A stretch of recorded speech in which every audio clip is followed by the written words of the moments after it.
You are not just another hustling salesperson. You are the expert, the resource, the valuable partner for your clients. And how you grow your business should reflect how your clients see you.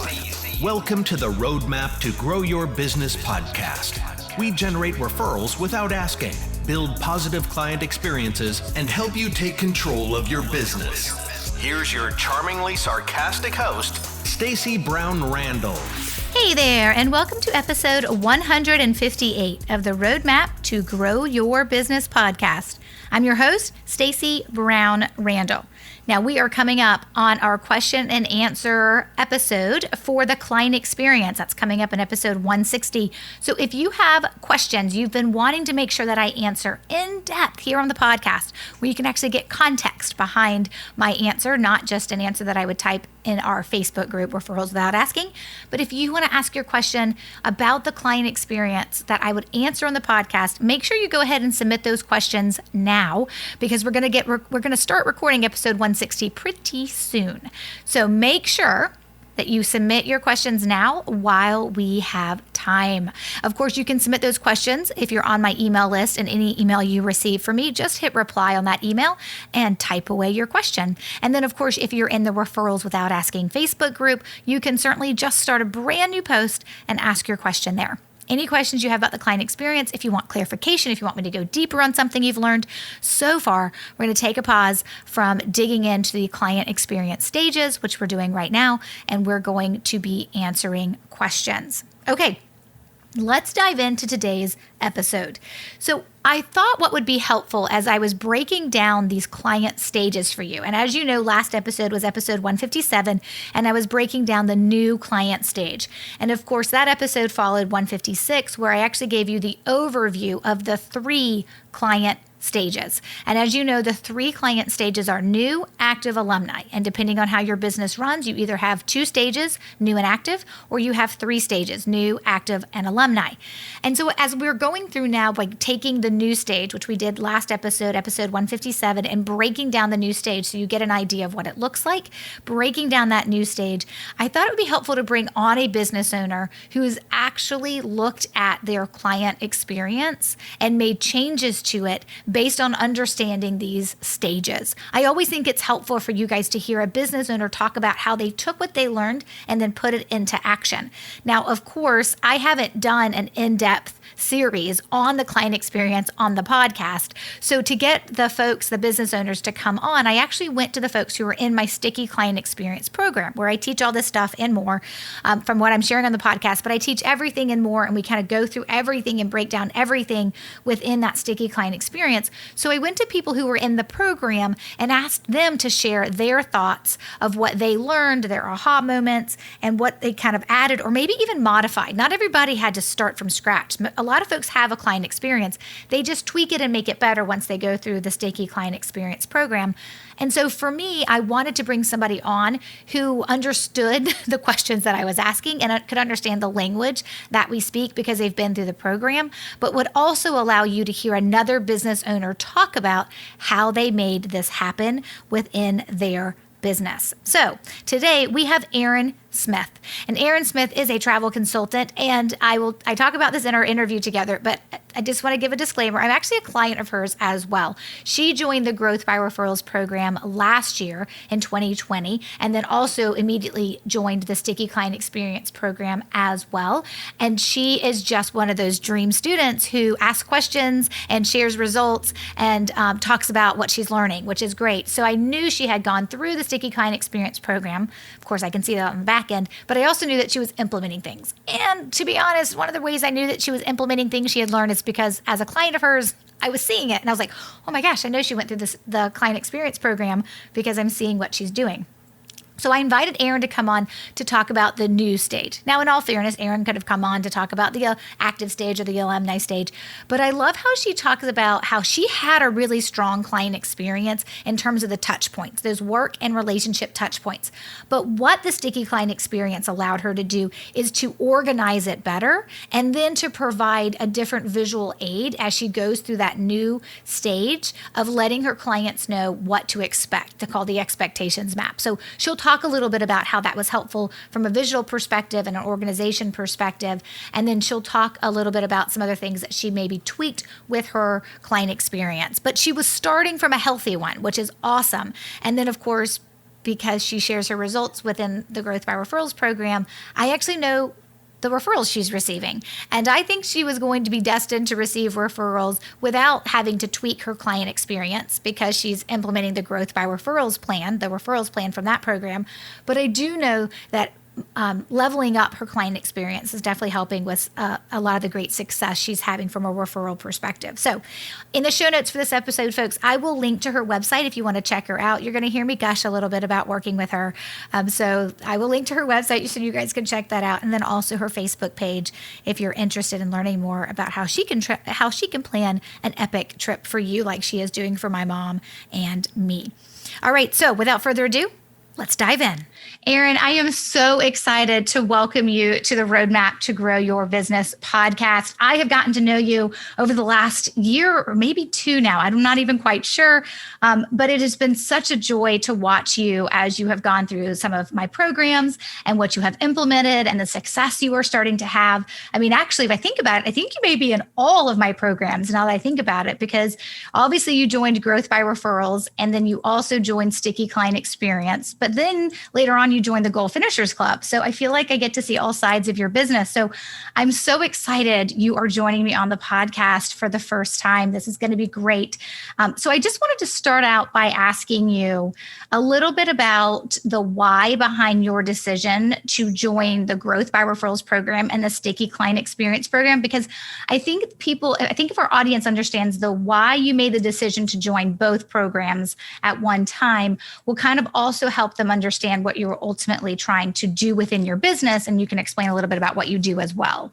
I started out, I listened to your presentation with my host agency, and I really liked the concept of referrals because my business is almost entirely referrals. I'm in the travel business. And so when the Sticky Client workshop came up, it was a no-brainer. So I really liked the way that you present everything, and I could relate to it. It wasn't like a lot of webinars and things that I've gone through because my business is almost entirely online. I could really relate to you as well. So referrals are the majority of my business. And so anything that could help me when I was starting out, because I was a fairly new travel advisor when I first discovered you. So I thought that was perfect. You know, it's so interesting because I love that you say that you can relate to me and that you like the way I teach, because most people know this. Like, I am not for everybody. Like, it is not to say that everybody will like my personality or my teaching style or how, I always try to make sure that my students understand that I want them to be successful, but I'm also not afraid to be a straight shooter. But at the same time, I'm really cheering loudly for their success. So I love hearing that you say that you could relate to me and that you like the way I taught things. So tell us a little bit more about your business, because so disclaimer for everybody listening, I'm actually a client of Erin's. When she joined the program, I notice what she did. So when people join the Growth by Referrals program, they join a special separate Facebook group, and we do a welcome post in there. And so when Erin got in there and introduced herself and I paid attention to what she did, I'm going to be honest, sometimes I go out and I Facebook stalk my students, and I go out and I just learn about them, because I know as they ask me questions, I want to be able to answer the question from their industry's perspective. So I Facebook stalked some people. And so I had Facebook stalked Erin, and I noticed in there that, I don't know if it was in your Facebook or it was in a post I saw, or it was on your website, but it said river cruises and European river cruises. And one thing I had decided to do, it was on my goals list, it's been on my bucket list, was to take my mom on a European river cruise. It was her and my dad's plan to do it all along. And then my dad, as you guys all know, if you've been a longtime listener of the podcast, he passed away in 2018 unexpectedly, and they never got to go. And so I decided that we were going to make it the most epic mother-daughter trip, and I was going to take her. And even though she couldn't go with my dad, I knew she'd have just as much fun, I think. think, going with me. So I reached out to Erin and I was like, hey, did I understand this correctly? Do you do this? And everyone's like, yes. And so she's been planning our trip. We're not going till March of 2022 because, thanks COVID. But so I actually am a client of Erin. So some of the stuff she's going to talk about from her client experience, I have personally witnessed, and it's fabulous. She's been great to work with. But Erin, why don't you tell everybody else just a little bit about what you do and how you serve groups and individuals within your business? Well, I plan travel, as Stacy said, for groups and individuals. Groups are mainly either family-based, like a family reunion, multi-generational travel with grandparents, kids, and then the grandkids. For group travel, it also is centered around interests.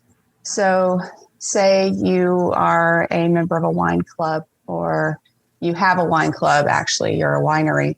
You could take a bunch of people from your wine club on a river cruise and enjoy the wines of Europe, especially around, Burgundy and Provence and that kind of thing.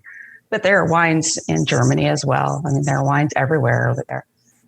So I really focus on people that want to connect with their interests. So that lends itself to group travel. I am almost, like I said, almost entirely internet-based. I have everything on my website, all the different options. If I have a group trip coming up that people can join, I have that information on there as well. But I really want to connect. My whole business is about connections and relationships. It's not like purchasing a trip on Expedia or something like that, where you never know who you're clicking that button for. I get to know my clients. Well, and I think that's been really great as we were kind of going through and planning my mother-daughter trip, because you took time to get to know, about my mom and me and our interest, which of course, I think the funniest thing I had to share with you is do not put my mom on a bike, please. Every time my mother has gone on a bike in the last 10 years, she has fallen off of it, sometimes with my children on the back of it. So my mom is going to kill me, but she does not listen to the podcast, so it doesn't matter. She'll never hear this.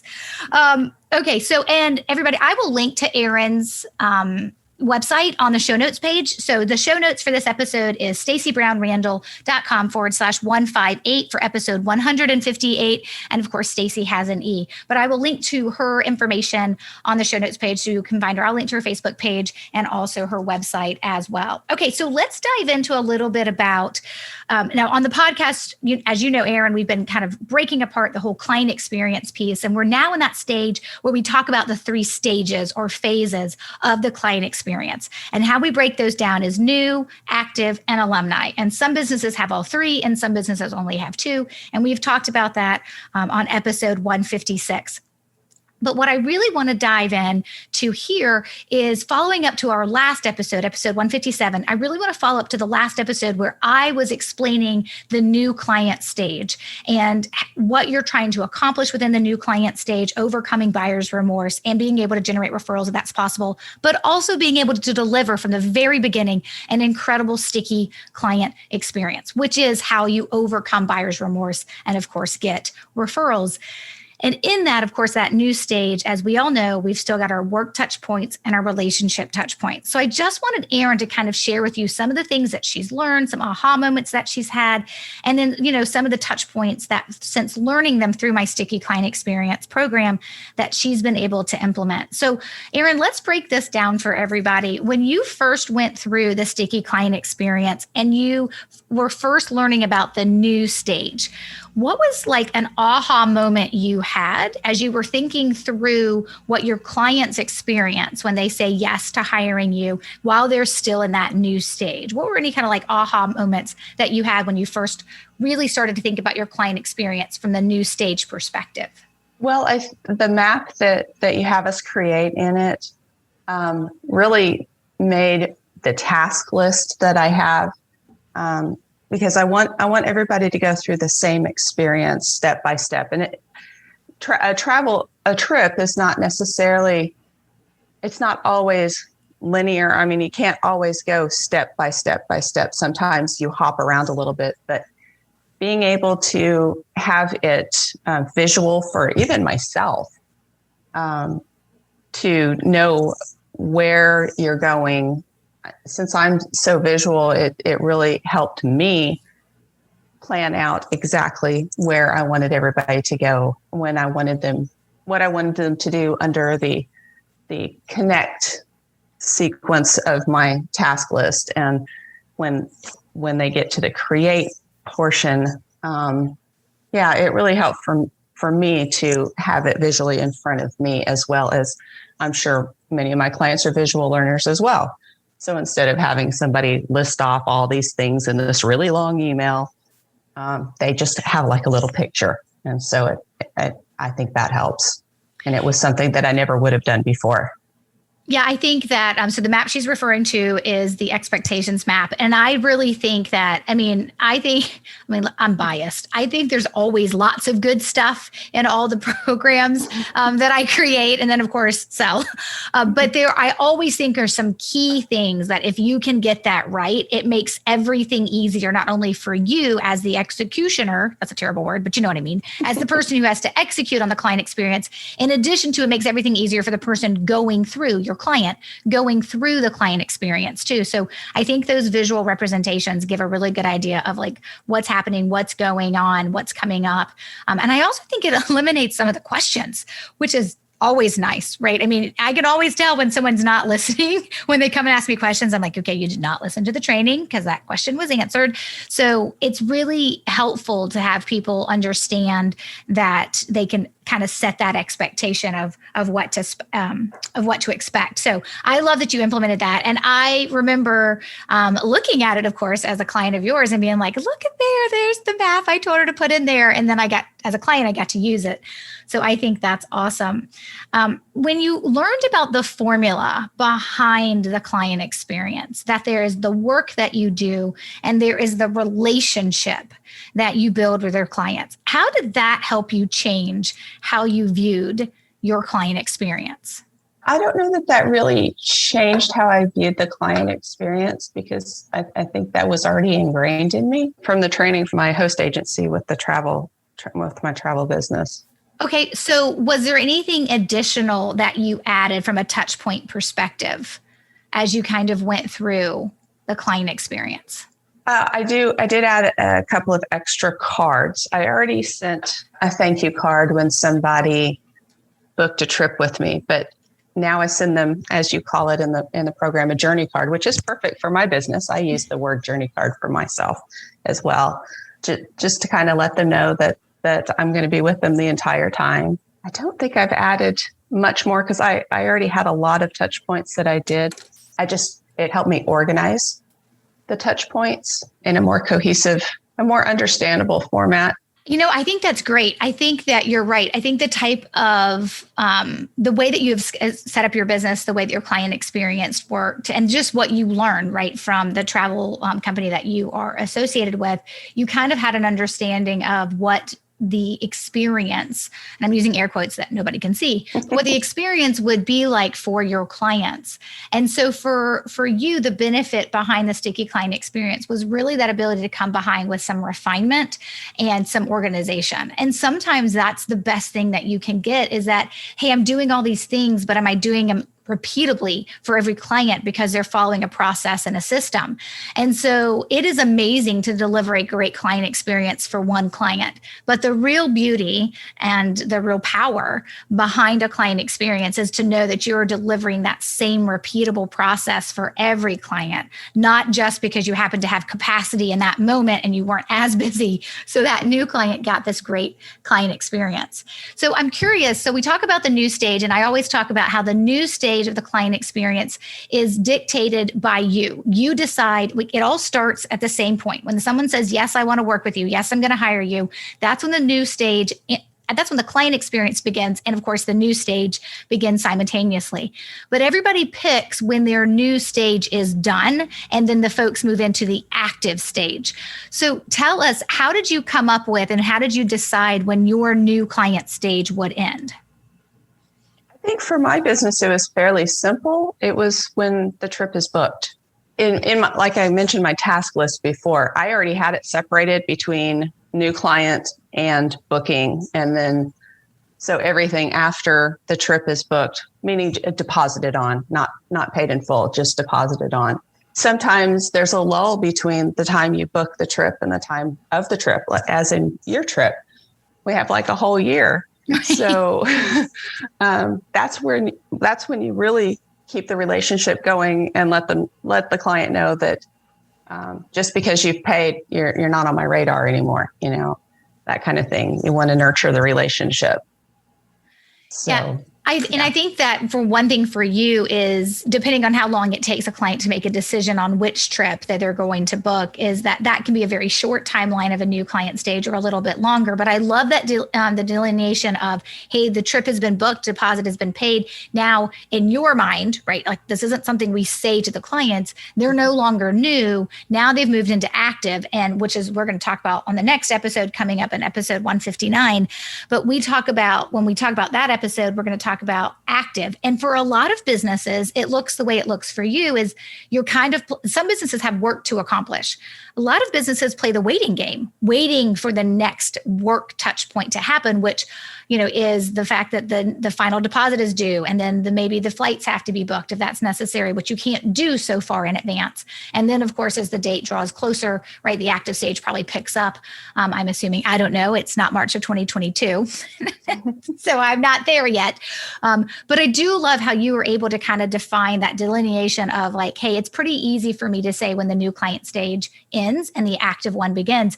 It's not for everybody though. And so as you guys are thinking through this, as you listen to the last episode 157, when I broke down the new client stage, and now you're thinking through as you're listening to Erin talk about how she did it in her business, which she's probably not in your same industry.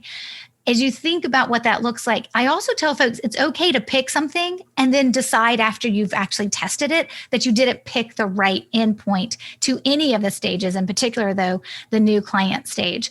And so it was very easy for Erin to make that, hey, this is what makes sense based on kind of how the cycle works. But for some of you, you're going to have to think through what that ultimately looks like. So that was super helpful, Erin, to kind of hear you kind of break down your thought process as you kind of paid attention to what your stages would look like, when they would be happening, how you would organize them, and how helpful that expectation map was as well. So you could visually build that out for people so they could see what it looks like, of course, to kind of go through the process of working with you and then give you something to work from as well. So it was super helpful, the information that you shared. Erin, thank you so much for taking time to be on the podcast today and sharing your thoughts around the client experience and then really helping us hone in on that new client experience piece. I mean, obviously you talked about some of the things you already did and then the things that you added. And I think that's where something like the Sticky Client Experience program works. It's some people have to start from scratch and build completely new, but most of the time we're just tweaking. And so I love to hear how you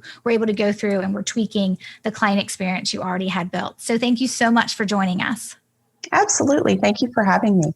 I am so very thankful that Erin took time to come on the podcast and share her thoughts with us. It was really interesting to her to give that perspective about how going through the client experience program helped her visualize and organize what she was already doing, which if that is what you need, super, super helpful. For others, though, of course, there's the opportunity to go in and completely overhaul your client experience and make it totally different so that you can, of course, the whole reason behind this is to be more referable, in addition to some other things we want to do as well within the client experience, not just referrals. Of course, that's my most important reason, but of course, overcome the competition, increase your brand reputation, and of course, get some repeat clients. So again, Erin, thank you so much, my dear, for being on the show.